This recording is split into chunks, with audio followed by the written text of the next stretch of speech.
Hello दोस्तों, स्वागत है एक बार फिर से आपका मेरे चैनल पे लीगल न्यूज 127 पे।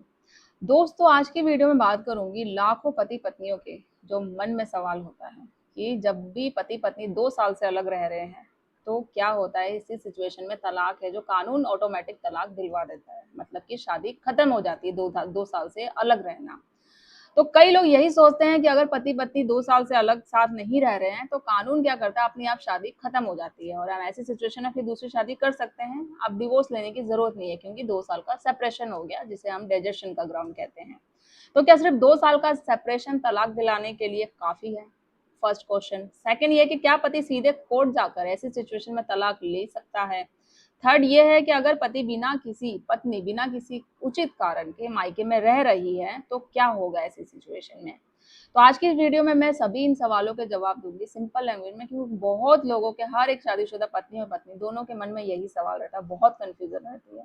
तो सारे डाउट को क्लियर करूंगी, एंड तक बने रहिएगा, स्किप मत करिएगा। फिलहाल चैनल पर नए जुड़े हैं तो चैनल को लाइक करिए, ज्यादा लोग तो शेयर करिए और सब्सक्राइब करना बिल्कुल मत भूलिए। साथ ही बेल आइकन दबाइए ताकि आपको टाइम टाइम से मेरी वीडियो की नोटिफिकेशन सबसे पहले मिलते रहे।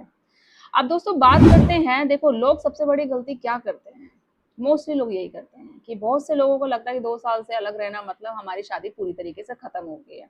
अब वो डिवोर्स के लिए ज्यादातर जोर नहीं लगाते, दूसरी शादी के लिए तैयार हो जाते हैं। और जब बाद में आप ये नहीं सोचते कि अगर ऐसा आपने किया तो आपके अगेंस्ट क्या होगा, कि बिना डिवोर्स के दूसरी शादी करना वो ऑब्वियसली गैर कानूनी अपराध है। तो भारतीय कानून में ऐसा कोई नियम नहीं है कि सिर्फ 2 साल अलग रहने से अपने आप आपका तलाक हो जाएगा ऑटोमेटिक। कोर्ट जाने की जरूरत नहीं है, कोई तलाक की पिटिशन डालने की जरूरत नहीं है। तो ऐसा बिल्कुल नहीं होता है। कोर्ट हमेशा सिचुएशन को देखता है, परिस्थिति। तो कोर्ट क्या देखती है, क्या जांचती है रिश्ते में, कि कौन अलग रह रहा है, क्यों अलग रह रहा है, क्या वापस साथ रहने की कोशिश हुई है इन दोनों में, दोनों ने क्या कोशिश करी है साथ रहने की, और क्या सेपरेशन जानबूझकर किया गया है या सीरियसली कोई रीजन है रहने का, और क्या वैवाहिक संबंध पूरी तरीके से टूट चुके हैं, और यानी केवल समय गुजर जाना कोई पर्याप्त रीजन नहीं है कि भाई समय चला गया, कोई रीजन नहीं। तो कोर्ट इन सारी चीजों को देखता है जो मैंने आपको बताया क्वेश्चन। उस चीजों को देख के ही और सबूत देखेगा, सारी चीजों को जांच पड़ताल करेगा, उसके बाद ही डिसीजन, फिर वो तलाक देना है नहीं देना वो कोर्ट पे डिसाइड करेगा। आप ये सोच लेंगे भाई 2 साल से तो अलग ही रह रहे हैं, अब शादी कोई है ही नहीं तो तलाक तो मिल ही जाएगा, तो नहीं। देखो डाइजेशन क्या होता है, सबसे पहले आप ये समझिए कि डाइजेशन यानी परित्याग। अगर पति पत्नी बिना किसी उचित कारण के दूसरे जीवन साथी को छोड़कर चला जाता है और वापस आने की इच्छा बिल्कुल नहीं रखता है तो इसे डाइजेशन कहा जाता है। हिंदू विवाह अधिनियम में डाइजेशन तलाक का एक आधार है, जिस आधार पे आप डिवोर्स ले सकते हो। लेकिन इसके कुछ शर्तें भी होते हैं, नियम भी होते हैं जो कोर्ट आमतौर पर देखती है इस ग्राउंड में अगर आप डिवोर्स की पिटीशन फाइल करते हैं। वो क्या है? अलगाव लगातार हो, कंटिन्यू बना रहा है, कम से कम 2 वर्ष का हो, छोड़ने वाला व्यक्ति वापस आने की इच्छा बिल्कुल ना रखता हो, और अलग रहने का कोई उचित कारण ना हो। अगर ये बात साबित हो जाए तो तलाक का मजबूत आधार बन सकता है आपके केस में। अब सवाल ये है, क्या 2 साल पूरे होते ही तलाक मिल जाता है? क्या सच में ऐसा है? तो नहीं, यह सबसे बड़ी अफवाह है, ये एक भ्रम है जिसे हम कह सकते हैं। 2 साल पूरे होने से तलाक तलाक है जो ऑटोमेटिक कभी नहीं मिलता है। आपको कोर्ट जाना पड़ेगा, सबूत देने पड़ेंगे, गवाह पेश करनी पड़ेगी, सारा चीजें जो फॉलो प्रोसेस है कानून वो सब कुछ करना पड़ेगा। तो कोर्ट संतुष्ट होने के बाद ही तलाक का आदेश देगा। जब कोर्ट को लगेगा हाँ कि वाकई ऐसा है, सब कुछ है, इसने सबूत हो गए, पेश हो गए, अब इन लोगों में कोई रिश्ते वाली बात ही नहीं है, तो जबरदस्ती रखने से बेहतर इन दोनों को अलग कर दिया जाए, तलाक दे दिया जाए, तो जब कोर्ट तलाक देगा। तो 2 साल का सेपरेशन इक्वल टू तलाक का आधार हो सकता है, लेकिन 2 साल का सेपरेशन ऑटोमेटिक डिवोर्स बिल्कुल नहीं होता है। उसको आपका जो प्रोसेस होता है कानूनी लीगल तरीका वो प्रॉपर फॉलो करना पड़ेगा। अब पत्नी 2 साल से मायके में है, तो मान लो 2 साल से मायके में आपकी पत्नी छोड़ के चली गई है, नहीं आ रही है, तो आप सोचोगे भैया है ही मायके में तो तलाक तो मिल ही जाएगा जब वो आना ही नहीं चाहती है।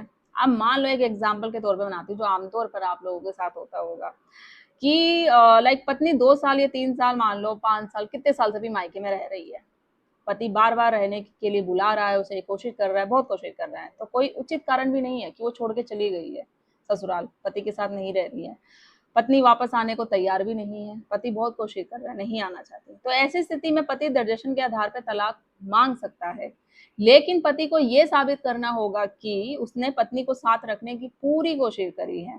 पत्नी ने बिना उचित कारण रहने से मना कर दिया, वो नहीं आना चाहती, और जो अलगाव है लगातार बना हुआ है अभी तक, जितने भी साल का सेपरेशन है आपका। तो अगर ये बात आप साबित कर देते हैं तो पति का केस है जो मजबूत हो जाता है और आपको डिवोर्स मिल सकता है ऐसी सिचुएशन में। अब मान लो अगर पत्नी के पास कारण है अलग रहने का, आप तो कह रहे हैं कारण नहीं है, कुछ केसों में ये भी होता है जो पत्नी सीरियसली उनके पास कारण होता है इसलिए वो मायके में रह रही है, उसने ससुराल छोड़ दिया है। तो दूसरी तरफ भी समझिए, यदि पत्नी घरेलू हिंसा, सच में क्रूरता, दहेज मांगे, जान का खतरा, अन्य जैसे गंभीर आरोप लगा रही है और वो साबित कर पा रही है कोर्ट के कि मुझे ये रीजन है, इस वजह से मैं नहीं वहां रहना चाहती हूँ, तो मामला क्या है पूरी तरह बदल सकता है। ऐसी स्थिति में कोर्ट कह सकती है कि पत्नी उचित कारण से अलग रह रही है, वो सारे कोर्ट में सबूत दे रही है, गवाह दे रही है, तो फिर डिसीजन साबित करना आपके लिए मुश्किल हो सकता है। तो इसलिए हर केस में अपने फैक्ट पर तय करता है, आधार सबूतों पे होता है, सेम केस नहीं होता है, सबके केस अलग अलग होते हैं। तो सेक्शन 9 की डिग्री, अब देखो क्या होता है जब आप कोशिश कर रहे हो, पत्नी आपकी अलग है, आपने सेक्शन 9 का भी केस किया पत्नी को वापस बुलाने के लिए कि मुझे वापस आना है, 9 की डिग्री मिलने के बाद भी क्या होता है, पत्नी नहीं आती। अब इसका फायदा क्या होगा आपको, अगर डिग्री 1 साल के बाद आपको मिल जाती है, तो कई लोग धारा 9 यानी रिस्ट्रिक्शन ऑफ कंज्यूमर राइट का केस करते हैं, जैसे मैंने बताया। तो अगर कोर्ट पति के पक्ष में डिग्री देता है तो उसके बाद भी पत्नी साथ में रहने नहीं आती है, तो ये पति के खिलाफ एक मजबूत सबूत बन सकता है कि पति ने कोशिश करी पत्नी को वापस लाने की, सेक्शन 9 का भी केस किया, फिर भी वो नहीं आई और डिग्री है जो पति के फेवर में गया, तो ये सबूत हो गया। तो कोर्ट यह भी देख लेगी कि पति तो साथ रखना चाहता था, लेकिन पत्नी ने वैवाहिक संबंध वो नहीं बनाना चाहती, नहीं साथ में रहना चाहती। तो ऐसी परिस्थितियों में बाद में तलाक का केस आपका मजबूत हो जाता है, तलाक मिलने में आपको इजीली हो जाता है। तो कोर्ट किन सबूतों को सबसे इंपॉर्टेंट देती है ऐसी सिचुएशन में, तो अगर आपका तलाक का केस चल रहा है और यह चाहते हो कि तलाक करना है, कैसे कौन से महत्वपूर्ण सबसे इंपॉर्टेंट सबूत होते हैं, तो वो हो सकते हैं WhatsApp chat, call recording, video recording, notice या कोई लीगल नोटिस, जैसे कि सेक्शन 9 का केस किया या कोई भी आपने कंप्लेन कर दिया, उसने झूठे केसेस करी थी, वो आपने साबित कर दिए कोर्ट में कि वो सारे झूठे केसेस थे, वो सारी चीज़ें, विटनेस हो गए, कॉल रिकॉर्डिंग, जैसे मैंने बोला पत्नी के अलग रहने के दस्तावेज कि वो अलग रह रही है, इतने सालों का सेपरेशन है, किराया, नौकरी, अन्य कोई भी रिकॉर्ड हो सकते हैं। तो याद रखिए कोर्ट भावनाओं से नहीं सबूतों से फैसला देती है।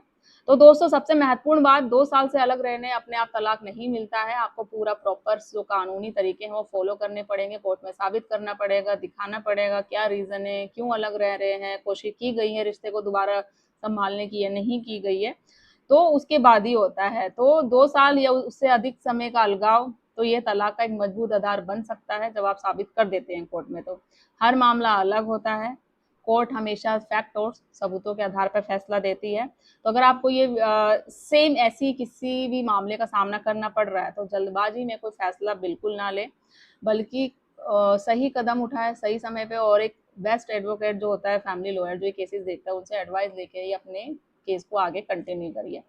तो आई होप ये चीज़ें जो आपको क्लियर होगी जो मैंने समझाने की कोशिश करी है इस वीडियो में। कोई क्वेरी हो, कुछ क्वेश्चन हो तो कमेंट में करके पूछ सकते हैं, ज़्यादा लोग तो शेयर करिए।